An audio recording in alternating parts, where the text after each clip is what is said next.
Proyek Pembelahan Sel XIP1, Wali Kelas, Juliana Simarmata.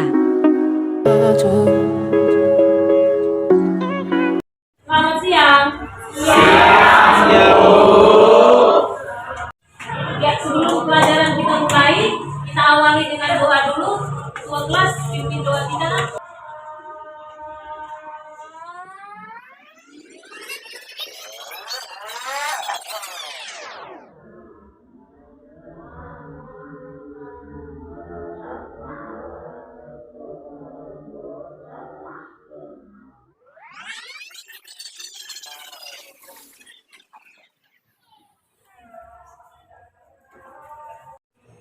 Ya, bagaimana kabar kalian hari ini?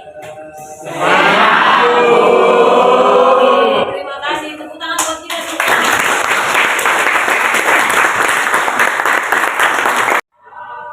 Ya, anak-anak ibu semua hadir hari ini. Sekretaris, ada yang nggak hadir?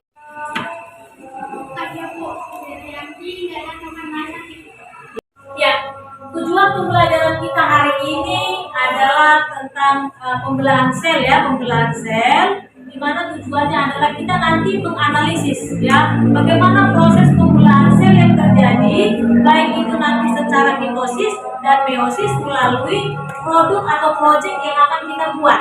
Jadi nanti anak didik ini semua akan melakukan proyek di dalam pembuatan produk. Jadi nanti sambil mengerjakan produk, disitulah nanti anak didik semua atau anak ibu semua bisa nanti menganalisis bagaimanakah proses pembelahan mitosis dan bagaimanakah proses pembelahan meiosis. Ya, itu dia. Minggu yang lalu ibu sudah ingatkan untuk belajar di rumah, untuk pelajaran kita hari ini kan? Jadi ibu mau tagih lagi ya, siapa yang belajar di rumah mengenai pembelahan sel? Yuk, siapa yang bisa? Ya, silakan. Dari materi pembelahan sel yang saya ketahui, itu pembelahan sel ada 3. Yang pertama amitosis, mitosis, dan meiosis. Amitosis itu yang pembelahan sel yang terjadi di sel uniseluler, dan mitosis terjadi di sel yang mau hidup yang multiseluler. Contohnya kita. Nah, di dalam roda itu mitosis terjadi di semua tempat kecuali sel kelamin atau gamet. Nah, yang meiosis itu terjadi di sel gametnya. Oke, terima kasih ya. Ya.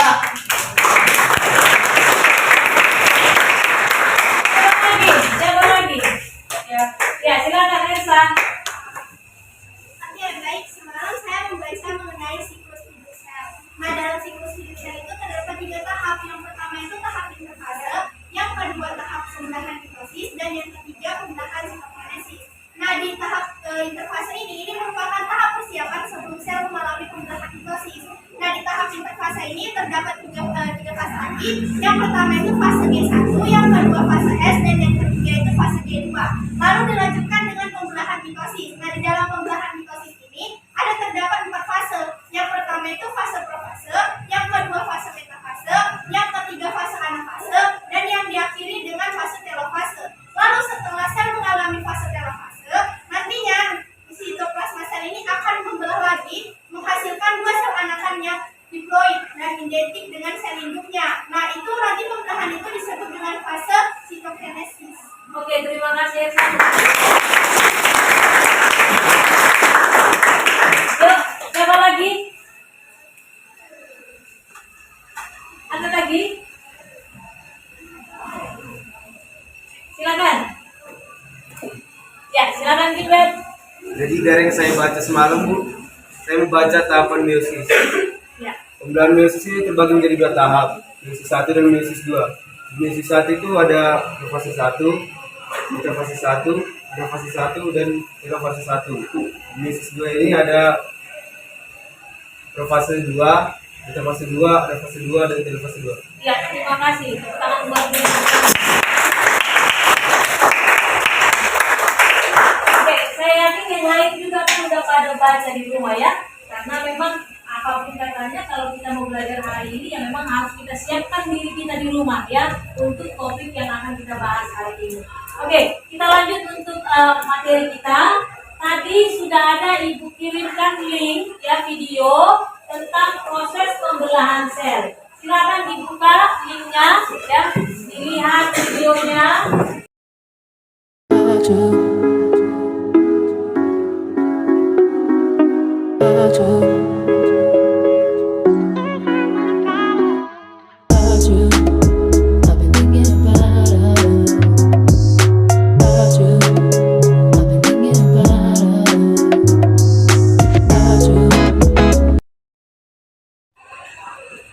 Ya, videonya kan sudah dilihat kan?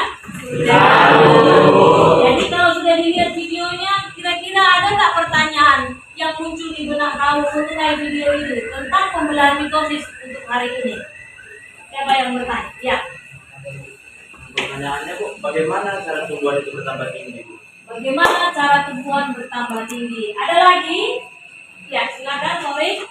Di mana terdapat pembelahan sel tersebut? Ya, di mana terdapat? Ya, letaknya di mana pembelahan sel itu ya? Oke, ada lagi yang mau ditanyakan? Ya, silakan. Apa saja tahapan dalam siklus sel itu? Apa saja tahapan-tahapan yang terjadi pada siklus sel? Ya, bagus. Yang berikut? Ya. Ada berapa tahapan dalam pembelahan tersebut? Ada berapa tahapan yang terjadi di dalam pembelahan sel? Ada lagi? Ya, silakan Nomi. Jadi ciri-ciri pembelahan mitosis ini apa aja? Apa ciri-cirinya, ya kan? Ada lagi? Oke, kalau nggak ada lagi dari pertanyaan-pertanyaan yang sudah kalian munculkan itu, itulah yang akan kita analisis, itulah yang akan kita selesaikan.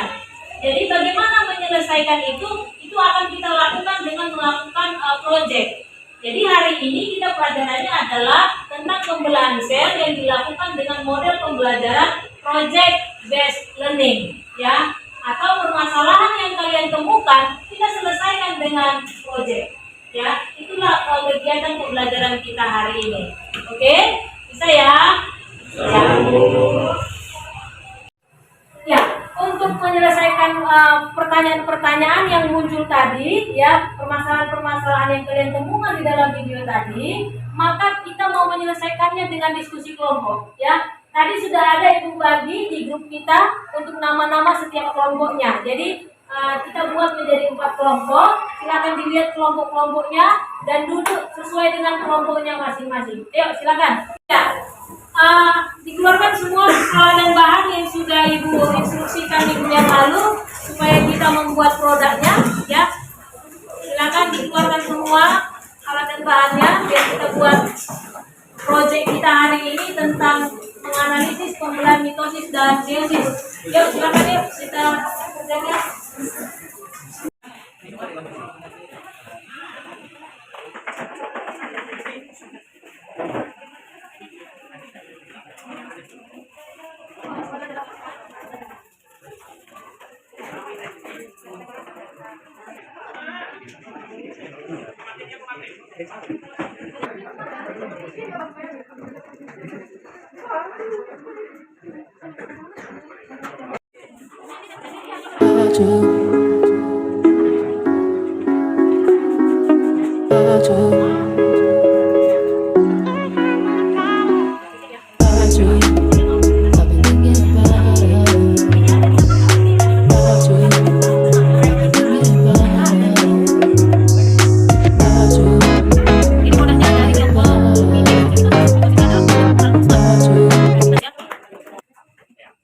Sudah selesai semua produk yang dibentuknya?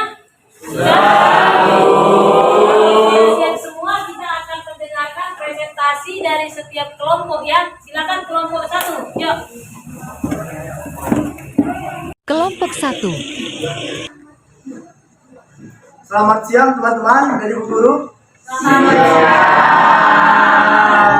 Kami dari kelompok 1 ingin membagikan hasil proyek kami mengenai mitosis yang akan diterangkan oleh Dennis. Dalam mitosis, fase dalam mitosis terbagi atas 4. Yang pertama adalah profase. Di sini ciri hasil paling nampak adalah benang-benang kromatin kemudian menggulung, memendek, menghasilkan kromosom. Pada metafase, kromosom dibawa oleh sentrosom ke bidang ekuator. Pada fase anafase, Di sini kromosom terbelah menjadi dua dan kromosomnya yang memiliki masing-masing kromatid ditarik ke kutub yang berlawanan. Dan pada akhirnya di tahap fase di mana kromatid kemudian menyebar dan menghasilkan sel anakan, dan juga sitokinesis sudah terjadi pada fase ini. Baik, dari sekian penjelasan dari Denis, apakah ada teman-teman yang sekiranya ingin bertanya? Baik, sekian dari penjelasan Denis, apakah ada dari teman-teman yang sekiranya hendak ingin bertanya? Kami mempersilakan. Baik, Jeremy, mempersilakan. Saya Jeremy dari kelompok 4 ingin bertanya. Pada tahap mitosis manakah yang memiliki waktu paling singkat? Terima kasih. Baik, Jeremy, akan kami jawab langsung saja. Silakan dijawab oleh Denis. Fase yang paling singkat adalah metafase, karena metafase hanya memerlukan waktu sedikit. Karena pada fase ini cuma terjadi kegiatan kromosom ditarik ke benang ekuator. Baik, dari sekiannya penjelasan Denis, apakah Jeremy sudah berkenan atas jawabannya? Baik, terima kasih Pak Widodo, saya sudah berkenan. Baik, terima kasih. Baik, sekian dari hasil dari project kami. Kami mohon maaf apabila ada kata-kata yang kurang berkenan di hati teman-teman. Selamat siang.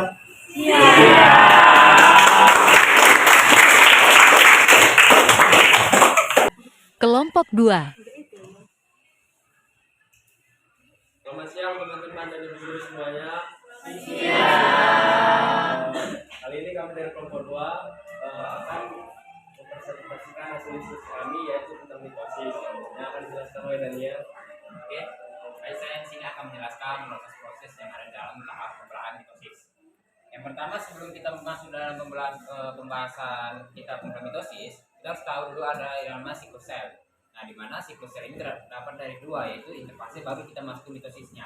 Jadi sebelum kita masuk ke mitosis, kita harus masuk dulu ke interfase, yang dimana interfase itu terbagi dari 3 fase, yaitu fase G1, fase S, dan juga fase G2. Di mana fase G1 adalah pertambahan volume, fase S adalah duplikasi DNA dan RNA, dan juga fase G2 adalah sintesis protein. Lalu kita masuk dalam proses pembelahan mitosisnya.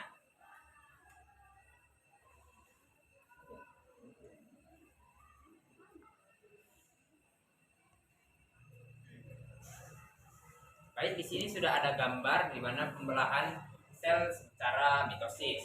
Ya, dimulai dari fase profase dibagi dua itu ada profase awal dan juga profase akhir, di mana profase awal sentriolnya itu sudah mulai membelah dan bergerak ke arah kutub yang berlawanan. Dan pada profase akhir si sentriolnya sudah sampai ke kutub masing-masing dan nukleus dan nukleus mulai menghilang. Baru setelah dari profase kita masuk ke metafase, yaitu kromosom akan membentang di bidang ekuator dan terikat oleh benang spindle. Setelah dari metafase kita masuk ke anafase, di mana kromosom terbelah menjadi dua dan bergerak ke arah kutubnya masing-masing. Dan akhir dari anafase adalah telofase, yaitu kromosom sudah sampai ke kutub masing-masing dan dari kromosom kembali lagi menjadi kromatin. Dan kromatin akan tercipta 2 sel anakan yang nanti dilanjutkan oleh sitokinesis, yaitu pembelahan 2 sel anakan tersebut. Baik, mungkin sekian penjelasan dari Daniel tentang mitosis. Apakah ada pertanyaan untuk presentasi kali ini?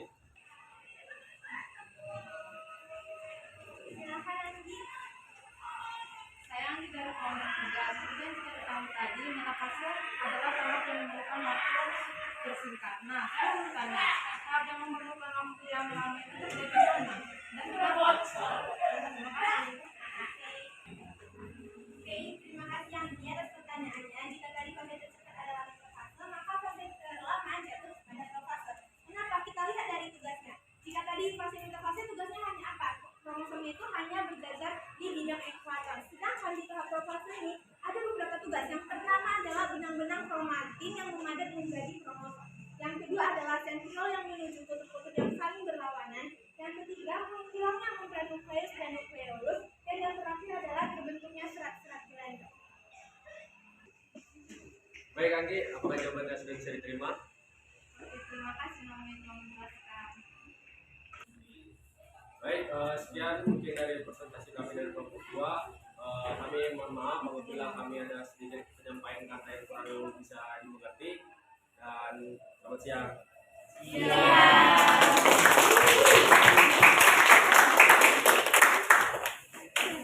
Kelompok 3. Selamat siang semuanya.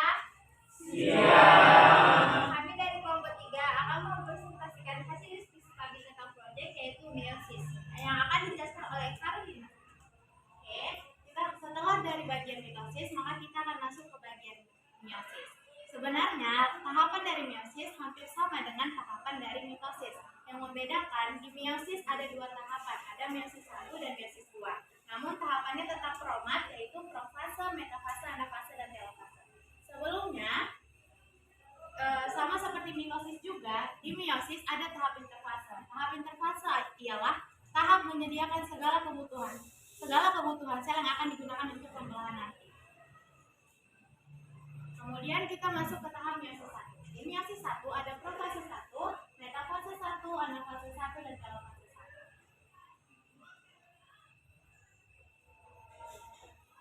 Sebelumnya, di meiosis, di tahap profase 1 khususnya, kita mengenal ada tahapan Lesipadidi. Lesipadidi ini adalah tahapan sebelum masuk ke metafase 1. Ada leptoten, zigoten, pakiten, diploten, dan terakhir diakinesis. Dapat dibaca di buku kalian masing-masing dan sudah tertera di dalam smart board. Lalu ini ada tahap dari meiosis 1. Tahap meiosis 1 berbeda dengan tahap meiosis 2. Pertama, kita akan mempelajari tentang tahap meiosis 1. Di tahap meiosis 1, kita mengenal ada kromosom homolog dan crossover. Jadi kromosom homolog itu, kromosom akan menggandakan diri dan bertemu dengan kromosom sejenisnya hingga membentuk kromosom homolog. Kemudian kromosom homolog akan membentuk crossover. Lalu tahap selanjutnya tetap sama seperti mitosis. Lalu lanjut kita ke tahap meiosis 2.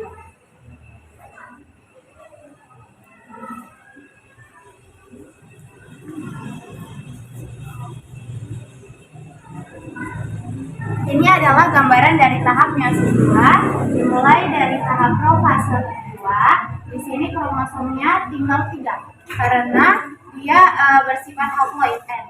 Jadi dia setengah dari kromosom itu.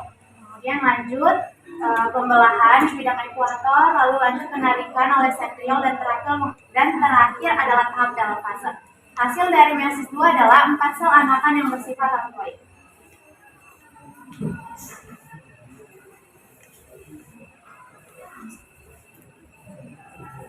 Ya, dari penjelasan kami, teman-teman sekalian ada yang ingin bertanya? Ya, Gideon, dipersilahkan. Saya ingin bertanya, apa sih tujuan dari pembelahan meiosis? Terima kasih. Terima kasih atas pertanyaan Gideon, akan dijawab oleh Grace. Baik, saya akan menjawab dari pertanyaan Gideon. Yang pertanyaannya adalah, apa hasil dari meiosis? Hasil dari meiosis itu sendiri adalah gamet yang berperan dalam sel reproduksi. Gamet itu sendiri terdiri dari 4 sel anakan yang bersifat haploid, di mana haploid tadi sudah dijelaskan, yaitu setengah kromosom, setengah dari induknya. Terima kasih.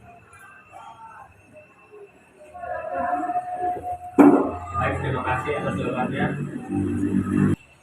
Dan dari hasil diskusi kami, terima kasih. Selamat siang semuanya.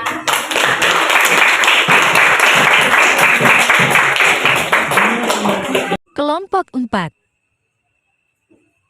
Selamat siang Ibu Guru dan teman-teman semua. Kami dari kelompok 4 akan mempresentasikan hasil diskusi kami mengenai meiosis 1 dan meiosis 2 yang akan dijelaskan oleh Adida dan Putri Rahmani. Baik, jadi perbedaan meiosis 1 dan mitosis 1 dan meiosis itu kan, kalau meiosis itu ada 2 tahap. Mitosis itu ada 1 tahap. Jadi meiosis 1 akan saya jelaskan. Yang pertama di sini, bahwa pertama itu ada profase 1. Di mana profase 1 ini kromosom benar-benar kromatin akan menggulung dan membentuk kromosom homolog. Dia akan berpasangan. Jadi di sini akan terbentuk juga tetrat, di mana dia ada juga pindah sila menghasilkan rekombinasi antar kromosom. Lalu kita masuk ke metafase 1. Di metafase 1 ini, benang sentriol, kedua sentriol ini akan terikat ke putri masing-masing kan akan ada namanya itu benang spindle. Nah, nanti kromosom yang berarti ini akan berjajar di bidang ekuator. Lalu kita masuk ke ada fase 1. Dan yang fase 1, benang spindle ini akan memendek dan juga akan menarik kromosom homolognya masing-masing itu ke kutub yang berlawanan. Lalu masuk ke sel fase 1, di sini itu selnya ini mulai melengkung atau bisa bilang mau membelah. Di sini itu membran nukleus itu akan mulai muncul bersama nukleusnya ini. Lalu nanti di akhir telofase akan terjadi pembelahan yang menghasilkan dua sel kromosom dengan sifat haploid. Lalu ini belum selesai karena akan masuk ke meiosis 2 yang akan dijelaskan. Baik, saya akan menjelaskan tahapan dari meiosis 2. Sebenarnya tahapannya itu sama, hampir sama dengan tahapan mitosis maupun meiosis 1, yaitu ada profase 2, di mana pada profase 2 ini ada dua sel yang akan saling mengalami pembelahan. Ciri khasnya bisa kita lihat dari dua kromosom ini, lalu ada benang-benang spindle yang akan nantinya akan menyelubungi seluruh kromosomnya. Lalu ada metafase 2. Metafase 2 ini adalah proses di mana benang-benang spindle ini yang tadi akan menyelubungi sel kromosom-kromosom ini, sehingga nanti kromosom-kromosomnya ini berada di bidang ekuator atau di tengah-tengah sel. Masuk ke anafase 2. Anafase 2 adalah proses penarikan. Benang-benang spindle ini akan memendek, yang kemudian akan menarik pasangan dari kromosom ini menjadi terbelah dua, sama juga dengan yang ini. Lalu ada telofase 2, di mana pasangan kromosom ini akan hampir membelah, sehingga lalu terbentuk lagi yang namanya nukleus dan nukleolusnya. Nah, sehingga pada akhir dari tahap meiosis 2 ini menghasilkan 4 sel anakan yang bersifat haploid. Sekian dari penjelasan yang sudah dijelaskan. Bagi yang ingin bertanya dipersilakan. Baik, kepada Salsa kami persilakan. Saya Salsa dari kelompok 1 akan menanyakan apa itu kromosom homolog. Saya akan menjawab pertanyaan Salsa. Kromosom homolog adalah kromosom yang memiliki bentuk, gen, dan juga panjang yang sama. Baik, jawabannya sudah saya terima. Terima kasih. Sekian dari hasil diskusi kelompok kami mengenai pembelahan sel meiosis. Terima kasih semuanya. Selamat siang.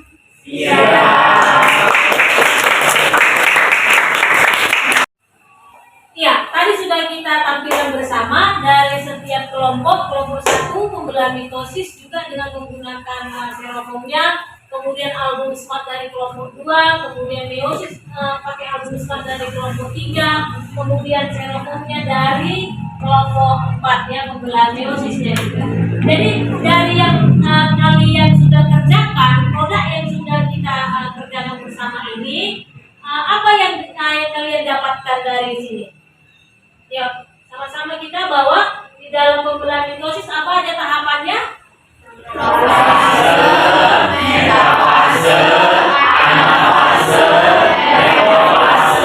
Oke. Kemudian tadi ada dari pertanyaan di manakah letak pembelahan mitosis itu? Pembelahan mitosis terjadi di mana tadi? Iya, di semua jaringan tubuh ya, sel tubuh ya. Oke. Kemudian untuk pembelahan meiosis ya, pembelahan meiosis 2 kali kan pembelahannya kan? Apa saja itu? Pembelahan meiosis 1 dan pembelahan meiosis 2 yang tahapannya juga sama, yaitu profase, metafase, anafase, telofase 1, kemudian profase, metafase, anafase, telofase 2 ya. Yang kalau kita lihat perbedaannya ini adalah mitosis ya, tujuannya adalah untuk memperbanyak sel anakan di mana jumlah kromosomnya sama dengan induknya 2N ya. Kemudian sel yang dihasilkan juga adalah 2 buah. Sementara pembelahan dari meiosis ya, tujuannya adalah untuk menghasilkan sel gamet ya, atau sel kelamin. Di mana kalau kita lihat tadi dari hasil penjelasannya, kromosom yang dihasilkan pada sel anakannya itu adalah setengah dari kromosom induknya atau yang disebut dengan N haploid ya. Dan jumlah sel anakan yang dihasilkan pun berbeda. Kalau mitosis kali dihasilkan 2 sel anakannya, kalau meiosis berapa dihasilkan? 4 ya. meiosis ini? Sudah. Oke, kalau sudah paham, maka silakan kita akan mengadakan proses ya. Linknya sudah ibu bagikan, silakan dilihat di Androidnya. Kita mau mengadakan proses. Ya, waktu prosesnya sudah berakhir, jadi kita memulai pembelajaran kita hari ini ya. Jadi sebelum kita sudahi pelajaran kita mau mengadakan refleksi singkat ya. Saya mau dulu 1-2 orang yang mewakili apa yang didapatkan dari hari ini. Silakan. Caroline, saya kira. Yuk, apa yang didapatkan pelajaran dari hari ini? Melalui pembelajaran hari ini, saya mengetahui bahwa pada tubuh manusia, tidak hanya manusia tapi selain eukariotik, terjadi pembelahan mitosis dan meiosis. Nah, pembelahan itu ada banyak tahapnya. Mitosis dan meiosis sama-sama memiliki tahap interfase. Tahap interfase di mana sel menyiapkan bahan-bahan yang akan dilakukan untuk pembelahan. Lalu kemudian tahap mitosis. Tahap mitosis ini hanya terjadi pada sel-sel tubuh. Nah, di sel-sel untuk menghasilkan inilah yang menyebabkan tubuh manusia menjadi semakin besar. Tahap mitosis itu ada profase, metafase, anafase, dan telofase. Sesuai yang sudah dijelaskan tadi, tahapannya memiliki ciri khas tersendiri. Kemudian ada tahap meiosis. Di pembelahan meiosis terjadi 2 tahap, yaitu meiosis 1 dan meiosis 2. Tahapannya masih sama, yaitu profase, metafase, anafase, telofase 1 dan 2. Yang membeda hasil dari tahap meiosis ini adalah 4 sel anakan yang bersifat haploid. Yang membedakan mitosis dengan meiosis yaitu sifat dari anakannya. Kalau mitosis dia diploid, sementara meiosis itu bersifat haploid. Ya, terima kasih Caroline. Untuk yang lain ada yang mau menyampaikan refleksinya apa yang didapatkan hari ini? Silakan. Dari kelompok 1 mungkin. Jadi silakan. Saya sudah mengetahui beberapa sisi dari fase mitosis di mana untuk memperbaiki tubuh yang rusak jadi pada reproduksi seksual memang menyebabkan tubuh kita dapat berganti terus sehingga tubuh kita menjadi tinggi. Saya juga sudah mengetahui bahwa pada fase meiosis terjadi pada sel gamet yang dimana akan menghasilkan pada gamet haploid yang dimana terjadi 4 sel anakan. Ya, terima kasih ya untuk Dennis. Ada lagi kira-kira? Oke, jadi itulah yang kita pelajari hari ini, yaitu tentang pembelahan mitosis dan meiosis. Jadi harapan ibu anak-anak di rumah belajar lagi. Apabila masih ada lagi yang belum dipahami, ya boleh kita diskusikan kembali. Kemudian untuk pelajarannya minggu depan, ya minggu depan kita sudah masuk kepada topik yang baru, yaitu masalah tentang pewarisan sifat. Jadi anak-anak ibu di rumah tolong dipelajari bukunya, ya karena kita akan masuk ke topik baru. Oke, bisa ya? Bisa. Ya, untuk penutup kita tutup dengan doa, silakan. Ketua kelas, yuk, Adriana.